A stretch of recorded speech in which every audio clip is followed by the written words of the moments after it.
சுப்பிரமணியபுரம். எனக்கு கோவம் வருதா? கோவம் தண்ணி நினைக்கிட்டு வா. வாடா.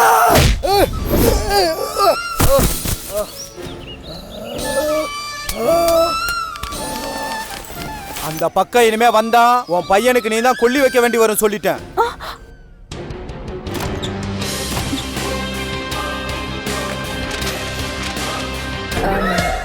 டைம் ஆயிடுச்சுதான். நான் வேற ஏதாவது ஆட்டோ பிடிச்சு போய்க்கிறேன். நிறைய தெரியும். பெரிய முதலாளியோட நிலைமையை வச்சு பரந்தாமனும் நீங்களும் சேர்ந்து பிளாக்மெயில் பண்ணது கூட தெரியும்.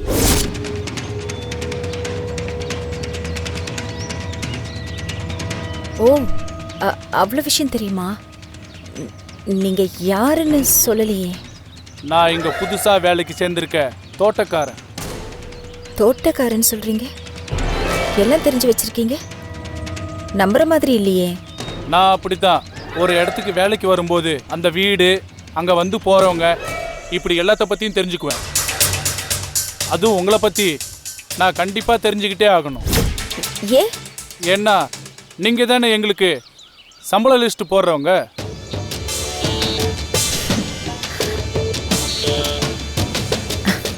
இவங்கிட்ட என்ன பேசிட்டு இருக்கா? இப்ப கூட உள்ள நியூ இயர் பொங்கலை பத்தி பேசிட்டு இருந்தீங்கல்ல? ஓ, அதெல்லாம் கவனிச்சிங்களா? பெரிய ஆள் தான் நீங்க. நான் வேலை செய்யறது தோட்டத்துல தான். ஆனா என் காது வீட்டுக்குள்ள தான் இருக்கும். சரி, அதை விடுங்க. போனஸ் லிஸ்ட்ல நம்ம பேரையும் சேர்த்துக்குங்க. கண்டிப்பா.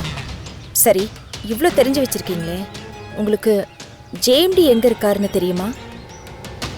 அதாங்க தெரியல. நானும் மண்டையை பிச்சுக்கிறேன். அவரை யாரோ கடத்தி வச்சுக்கிட்டு பணம் கேட்டு மிரட்டுறதா கேள்விப்பட்டேன். உங்களுக்கு ஏதாவது தெரியுமா? அப்படியா? எனக்கு அதெல்லாம் தெரியாதுப்பா. எனக்கும் கன்ஃபார்மா தெரியாது. அதான் உங்களை கேட்டு தெரிஞ்சுக்கலான்னு பார்த்தேன். உங்களுக்கும் தெரியாதுங்களா? சரி, விடுங்க. சரி, ஓகே, நான் புறப்படுறேன். ஆஃபீஸில் எனக்கு நிறைய வேலை இருக்கு. புறப்படுங்க. நான் சொன்ன அந்த போனஸ் மேட்டரை மட்டும் மறந்துடாதீங்க. என் பேரு அப்புறம் பேங்க் டீட்டெயில்ஸ்லாம் வாட்ஸ்அப்பில் அனுப்புகிறேன். உங்கள் நம்பர் கொடுங்க. சொல்லுங்க. 9994. ஓகே. தம்பி,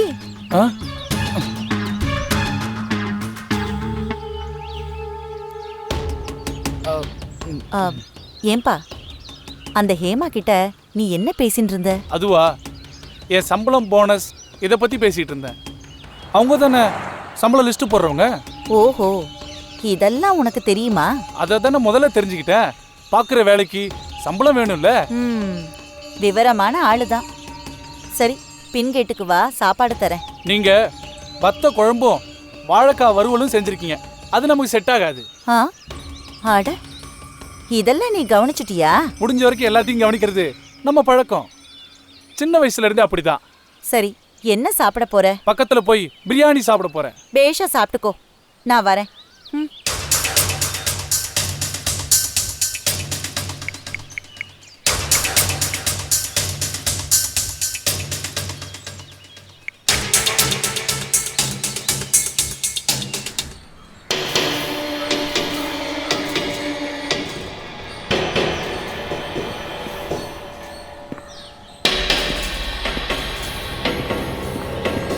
வாங்க டாக்டர். வணக்கம் இன்ஸ்பெக்டர். மிஸ்டர் ஜெயக்குமார், நீங்களும் உங்கள் டிபார்ட்மெண்ட்டும் கொடுத்த ப்ரெஷரில் தான் இந்த ஆட்டாப்சி சீக்கிரம் நடந்தது. செத்து போன நிஜந்தன் உங்களுக்கு வேண்டியவரா? ஆமாம் டாக்டர், ரொம்ப வேண்டியவர். கோபால், உங்கள் கிண்டலை கொஞ்சம் அடக்குங்க. நிஜந்தன் ரொம்ப நல்லவர் சார், பெரிய எழுத்தாளர். அப்படியா? அதான் யோசித்தேன், எங்கேயோ பார்த்த மாதிரி இருக்கேன்னு. பாவம், ரொம்ப கோரமான விசித்திரமான சாவு. மரணம் எதனால நடந்திருக்கு? என் லைஃப் டைமில் இப்படி ஒரு கேஸை நான் பார்த்ததே இல்லை. எவ்வளவோ கொடூரமான பாடிக்கெல்லாம் நான் போஸ்ட்மார்ட்டம் பண்ணியிருக்கேன். ஆனால் இது அன்பிலீவபிள். இது கொலை தானே டாக்டர்? கொலை செய்யப்பட்டு உயிர் போச்சாங்கிறத கன்ஃபார்ம்டாக சொல்ல முடியல. ஏன்னா மரணம் நடந்த விதம் அப்படி இருக்கு. டாக்டர், அவன் வீட்டு மேலே கழுகு வந்து உட்காந்துச்சு. அப்போவே ஊரை விட்டு போயிருந்தா அந்த ஆள் இப்படி கொடூரமாக செத்துருக்க மாட்டான் டாக்டர். என்ன கழுகு? எனக்கு புரியலையே. டாக்டர், சுப்பிரமணியபுரம் ஊரில் ஒரு சாபம் இருக்கு. அந்த ஊரில் யார் வீட்டு மேலேயாச்சும் கழுகு வந்து உட்காந்தா 48 நாளைக்குள்ள அந்த வீட்டில் ஒரு ஆள் அகால மரணமாய் செத்துருவார். ஓ, இவன் 2வது கேஸு. ஓ, ஐ சி. ஆனா கழுகு கொத்துன மாதிரியோ இல்ல சதை கிழிஞ்ச மாதிரியோ அவர் உடம்புல எந்த அடையாளமும் இல்ல சார். இந்த சாவு வேற மாதிரி இருக்கு. ஒரு மனுஷனை இப்படியும் கொல்ல முடியுமான்னு நினைச்சு கூட பார்க்க முடியல சார். அப்படி என்ன சார் நடந்திருக்கு? சாகிறதுக்கு முன்னாடி அவர் எதையோ பார்த்து ரொம்ப பயந்துருக்கிறாரு. அவர் இதயம் பயத்துல ஏராளமான ரத்தத்தை பம்ப் பண்ண ட்ரை பண்ணிருக்கு. அந்த ஸ்ட்ரகிள்ல மூளைக்கு போற ரத்த குழாய் வெடிச்சிருக்கு. ஆனா அவர் அதனால சாகல. அதுக்கப்புறம் அவருடைய பயாலஜிக்கல் கிளாக் கொஞ்ச நேரம் துடிச்சிருக்கு. ஆனா அடுத்து நடந்திருக்கிற விஷயம் ரொம்ப அதிர்ச்சியாவும் ஆச்சரியமாவும் இருக்கு. என்ன டாக்டர் நடந்துச்சு? அவர் உடம்புல ஓடுற சுத்த ரத்த குழாய் மொத்தமா வெடிச்சிருக்கு. அதே நேரத்துல அசுத்த ரத்த குழாய் உறைஞ்சு போயிருக்கு. உடம்புல இருந்த ரத்தமும் உறிஞ்சப்பட்டிருக்கு. அது சாத்தியமே இல்லாத விஷயம். இது எப்படி நடந்துச்சுன்னு கண்டுபிடிக்கவே முடியல. மற்றபடி கேஸ் டீடைல்ஸ் ஃபுல்லா இந்த ரிப்போர்ட்ல இருக்கு, படிச்சு பாருங்க.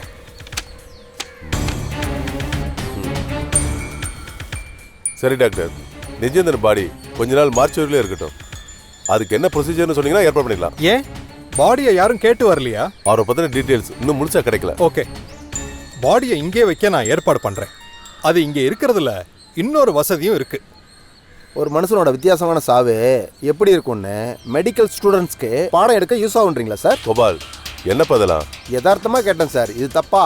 நான் அதுக்காக சொல்ல வரல. பெக்யூலியர் கேஸா இருக்கிறதுனால தேவைப்பட்டா மறுபடியும் ஆட்டோப்சி பண்ணலாம். ஓகே, எனக்கு இன்னைக்கு 6 ஆக்சிடென்ட் கேஸ் இருக்கு, நான் போகணும். வரேன். Okay doctor. Okay sir. சரி சார்.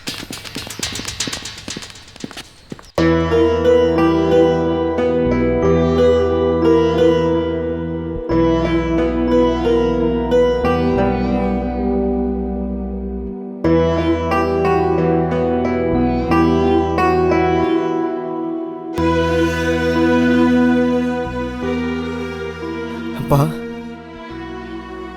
நிஜேந்தன் சார் மேலே இருக்க பாசனால நான் கொஞ்சம் அவசரப்பட்டு அந்த பரமேஸ்வரன் பாண்டியன் மேலே கோவப்பட்டேன். என்னை மன்னிச்சிருங்கப்பா. அத்தை, அப்பாட்ட சொல்லுங்க அத்தை. அண்ணே, அதான் செஞ்ச தப்ப உணர்ந்து மன்னிப்பு கேட்கிறான்ல, மன்னிச்சிட்டேன்னு ஒரு வார்த்தை சொல்லுங்க அண்ணே. நான் சரின்னு சொன்னா என்ன, சொல்லலைன்னா என்ன? நமக்குள்ள இப்ப இதெல்லாம் இதுக்கு அடுத்து ஆக வேண்டிய வேலையை பார்ப்போம். அடுத்து நடக்க வேண்டியது ஒன்றே ஒன்று தான்ப்பா. நிஜத்தன் சாவுக்கு யாரு காரணம்னு கண்டுபிடிக்கணும். கண்டுபிடிச்சி யாரா இருந்தாலும் உள்ள தள்ளி தண்டனை வாங்கி கொடுக்கணும். வாத்தியாரையா,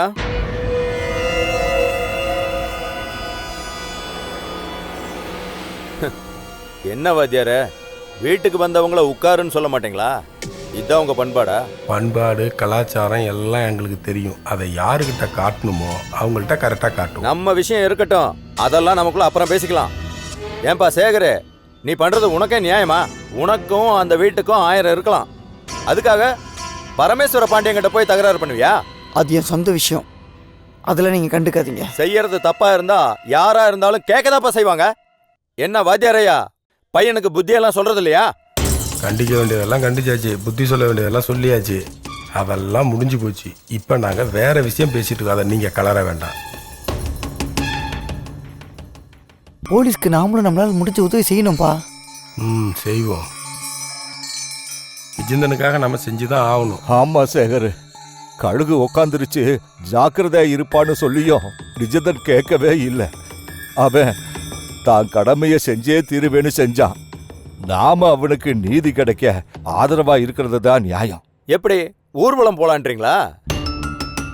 அவருக்காக அறவழியில போராட நாங்க தயாரா தான் இருக்கோம். ஆனா என்ன நடந்துச்சுன்னு தெரியாததால ஒன்னும் செய்ய முடியாம தவிக்கிறோம். இந்த ஊரே அப்படித்தானே இருக்கு. நிஜேந்தன் விஷயத்துல உண்மை தெரியணும்னா நமக்கு கடவுளுடைய அனுகிரகம் வேணும்.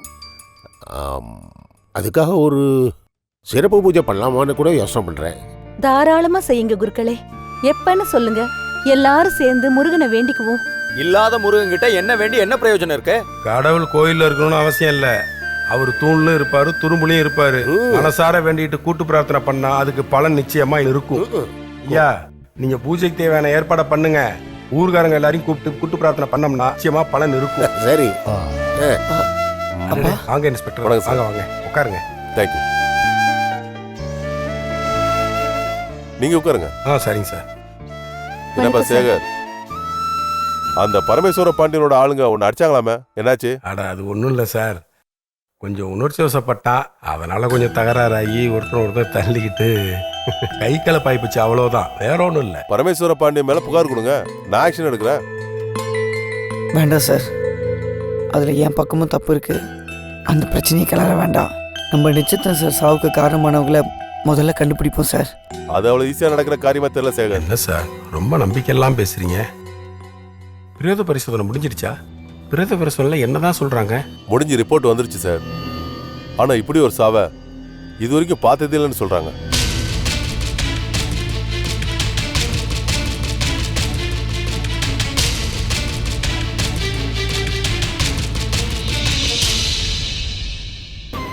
அடுத்து என்ன ஸ்டெப் எடுக்கிறதுனே புரியல.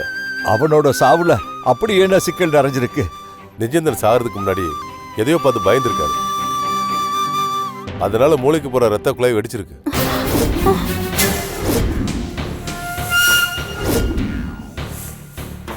அவர் உடம்புல இருக்கிற சுத்த ரத்த குழாயெல்லாம் வெடிச்சிருக்கு. அசுத்த ரத்த குழாயெல்லாம் உறைஞ்சு போயிருக்கு. இது எப்படி நடந்திருக்குன்னு அடாப்சி பண்ண டாக்டருக்கே புரியல.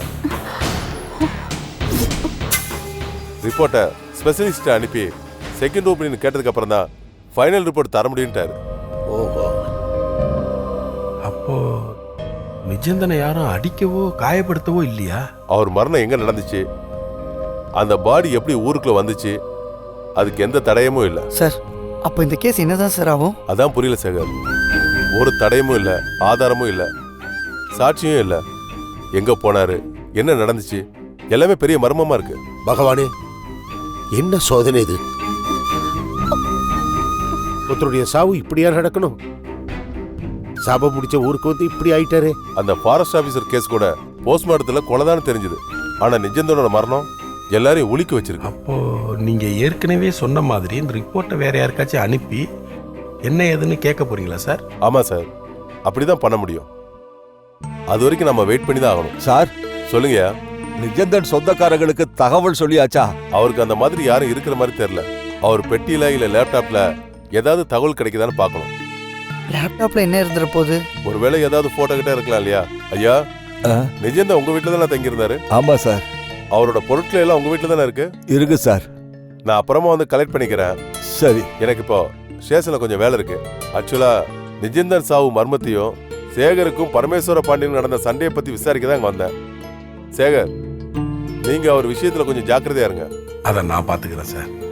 அப்புறம் அந்த போஸ்ட்மார்ட்டம் ரிப்போர்ட்டை பத்தி ஏதாச்சும் விவரம் தெரிஞ்சதுன்னா கொஞ்சம் தகவல் சொல்றீங்களா? கண்டிப்பா சொல்றேன் சார். ஒரு நல்ல மனுஷன் செத்துருக்கான், இதை சும்மா விட முடியாது. நந்தவனத்திலோ தாண்டி அவன் 4 மாதமாய் குயவனை வேண்டி கொண்டு வந்தான் ஒரு தோண்டி. அதை கூத்தாடி கூத்தாடி போட்டுடை தாண்டி உடைந்தவன் உதிரத்தில் உண்மை சொட்டும். ஓயாமல் தேடு பதிலும் கிட்டும். கனவிலும் நினைவிலும் காரணம் கேளு. கிணத்தில் கிடந்தாலும் நிஜம் வரும் பாரு. நிஜந்தனின் நிஜம் வரும் பாரு. நீ பாரு, நிஜந்தனின் நிஜம் வரும் பாரு.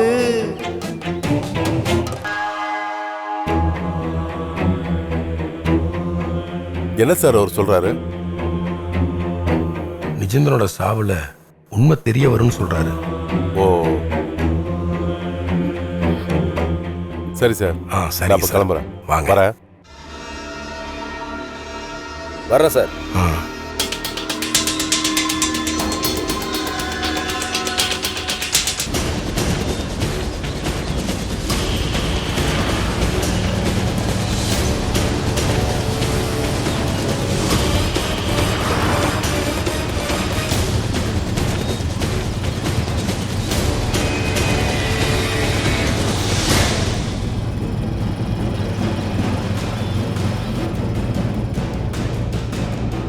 ராகவ் சார் பத்திரமா திரும்பி வந்தா முருகனுக்கு பால் குடம் எடுக்கிறதா வேண்டியிருக்கேன்.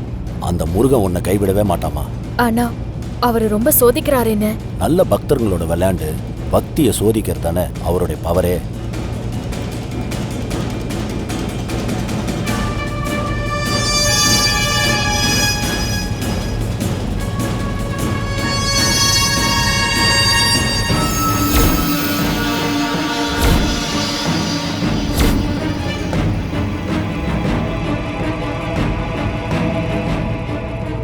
மாணிக்கொண்ணே, சொல்லுமா. அந்த கால் டாக்ஸில வந்த டிரைவர் ஒருத்தனை அடையாளம் சொன்னாரே, ஞாபகம் இருக்கா? ஓ, நல்லா இருக்கேம்மா. அவன் கையில கூட ஏதோ நங்கூரம் தொங்குற மாதிரி ஒரு பிரேஸ்லெட் போட்டிருந்தான்னு சொன்னாங்களே. அவன் நம்மள ஃபாலோ பண்றான்னு நினைக்கிறேன். அப்படியா?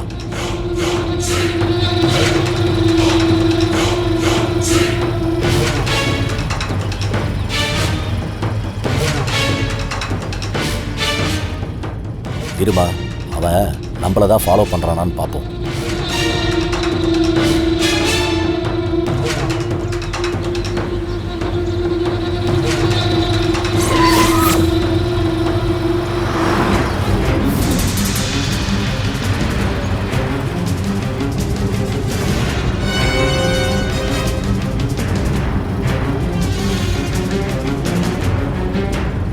இருமா.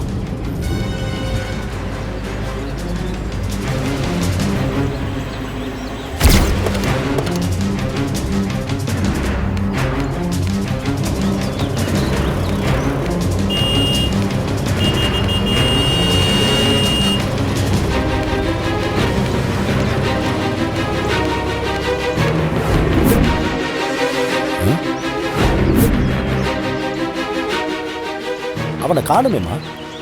பின்னாடியே வந்தானே, நான் பார்த்தேன். எதுக்கும் நான் கொஞ்சம் முன்னாடி போய் பார்த்துட்டு வரேன். போங்க.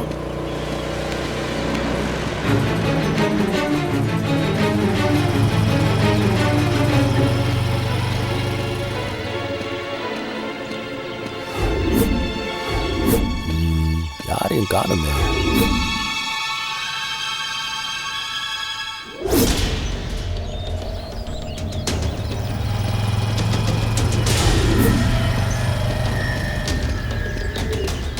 அவன் நம்மள ஃபாலோ பண்ணலன்னு நினைக்கிறமா. ஆமாண்ணே, நான் தான் தப்பா புரிஞ்சுக்கிட்டு பயந்துட்டேன்.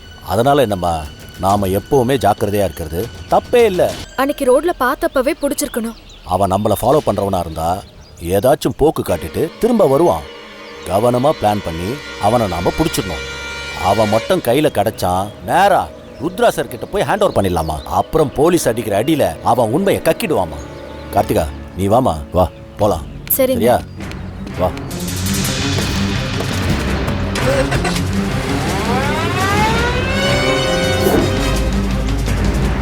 எல்லாம் ஒழுங்கா போயிட்டு இருக்குல்ல? எல்லாம் சரியா போயிட்டு இருக்கு. ஏய், இந்த லோட்ல ஏத்தியாச்சாடா? ஏத்திட்டு இருக்கேண்ணா. ஏத்துறேன் போல. ஏத்திறேண்ணா. உங்களை பார்க்க உங்க வீட்டுக்கு போயிருந்தேன். நீங்க தோட்டத்தில் இருக்கிறதா சொன்னாங்க. உங்ககிட்ட ஒரு விஷயம் பேசணும். அண்ணே, நம்ம கிட்ட என்ன பேச போறாரு? செத்து போன நிஜம்தான் சாவில் ஏதோ மர்மம் இருக்கு போல இருக்கு. ஒன்றும் பிடிபட்டிருக்காது. அதான் நம்மகிட்ட கருத்து கேட்க வந்திருக்கேன். அப்படியா சார்? இல்லை, இல்லவே இல்லை. நான் பேச வந்தது வேற விஷயம். என்ன விஷயம் சொல்லுங்க. நிஜேந்தனை பற்றி உங்ககிட்ட பேச வந்த சேகரை அடித்து உதச்சி அனுப்பியிருக்கீங்க அப்படின்னு அவன் வந்து கம்ப்ளைண்ட் பண்ணானா? அதுக்கெல்லாம் நான் பயப்பட மாட்டேன். ஆமாம், அடித்தேன். அதுக்கு என்னப்பா? என்ன சார் திமிரா பேசுறீங்க? இனிமே எப்பவும் அப்படிதான் தெளிவா திமிரா தான் இருப்போம். சார், நான் உங்ககிட்ட பேசல, நீங்க குறுக்க வராதீங்க. சேகரையை அடிச்சிங்க. அவனெல்லாம் கொல்லாம விட்டதே தப்பு. சரி, அவன் நிலத்துல கழுகு உட்காந்துருச்சு. அந்த நிஜேந்தனும் போயிட்டான். பின்னாடியே இவனும் போயிட்டு வந்தான். அவனை நான் சும்மா விட்டேன். என்ன சார் என்கிட்ட கொண்டுடலாம் பேசுறீங்க? அப்படிதான் பேசுவேன். உங்களால் என்ன பண்ண முடியும்? ஓடி போய் தண்ணியை போட்டு வந்து பெரிய மனுஷன் கூட பார்க்காம என் வீட்டில் வந்து கண்ணா பண்ணான்னு பேசிட்டு இருக்கான். என் பசங்களாம் பார்த்துட்டு சும்மா இருப்பானுங்களா? அதான் 4 சாத்தி கொண்டு போய் வீட்டில் போட்டு வந்துட்டானுங்க. அவனை அடிக்கிற ரைட்ஸ்ல உங்களுக்கு இல்ல பாண்டியன். அப்போ என் வீட்டுக்கு வந்து கத்த ரைட்ஸ் அவனுக்கு இருக்கா? ஏன் சார் பேசி அனுப்பியிருக்கலாம்ல? அவங்ககிட்ட எல்லாம் பேசிட்டு இருக்க முடியாது சார். விசுவாசம். இந்த பாருங்க இன்ஸ்பெக்டர், நான் சும்மாவே வம்பிழுக்கிறவன். என் வீடு தேடி வந்து ஒருத்தனை வம்பிழுத்துட்டு இருப்பான். வாய் கூசாம நான் தான் நிஜந்தனை கொன்னேன்னு சொல்லுவான். நானும் நிஜந்தான் என்கிட்ட இருந்து மிஸ் ஆகிட்டானு காண்டில் இருக்கேன். அவங்ககிட்ட எல்லாம் பேச்சுவார்த்தை நடத்த நான் என்ன அகிம்சாவத்தியா? அசுரன் புரிஞ்சுதா? வேணாம் சார், ரொம்ப ஓவரா போறீங்க, அது நல்லதுக்கு இல்ல. நீங்க தான் என் விஷயத்துல ஓவரா தலையிடுறீங்க, அது உங்களுக்கு நல்லது இல்லை. பயமுறுத்துறீங்களா? ஆமா, பயமுறுத்த தான் செய்கிறேன். சேகர் வாத்தியார் செத்து போன நிஜம்தான். இவங்க யாருக்காகவும் நீங்க என்கிட்ட மோதாதீங்க. நான் என்ன செய்வேன்னு எனக்கே தெரியாது. பணமும் செல்வாக்கு இருக்கிற தைரியத்தில் பேசாதீங்க, அது ரொம்ப நாள் இருக்காது. என்ன சார் சாப்பிட்றீங்களா? அதுக்கெல்லாம் நான் பயப்பட மாட்டேன். இந்த சுப்பிரமணியபுரம் என் கோட்டை. இந்த ஊரில் இருக்கிற கொடுங்கோல் மன்னன்னா என் கூட வந்தா பேசாம விட்டுருவேன். என்ன பகச்சா கொன்றுவேன். விஸ்வாசம், வாங்க போலாம்.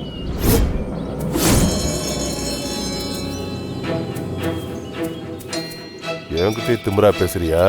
உன் கொட்டத்தை அடக்குறேன்டா. கேளுங்க பிஏஓ, அவனுங்க அந்த பிரச்சனையில பிஸியா இருக்கும்போது நாம கவனமா காய நகர்த்தி அந்த சேகர் நிலத்தை முதல்ல கைப்பற்றணும். பெரிய பிசினஸ் அசைன்மெண்ட்ல இருக்காரு சார். அதை அச்சீவ் பண்ணிட்டு குட் நியூஸோட உங்களை வந்து பாப்பாரு. இப்ப கூட அதுக்காக தான் 10 கோடி கேட்டு செக்ல சைன் வாங்கிட்டு வர சொல்லியிருக்காரு. ஏன் அதை என்கிட்ட ஃபோன் பண்ணி கேட்க கூடாதா?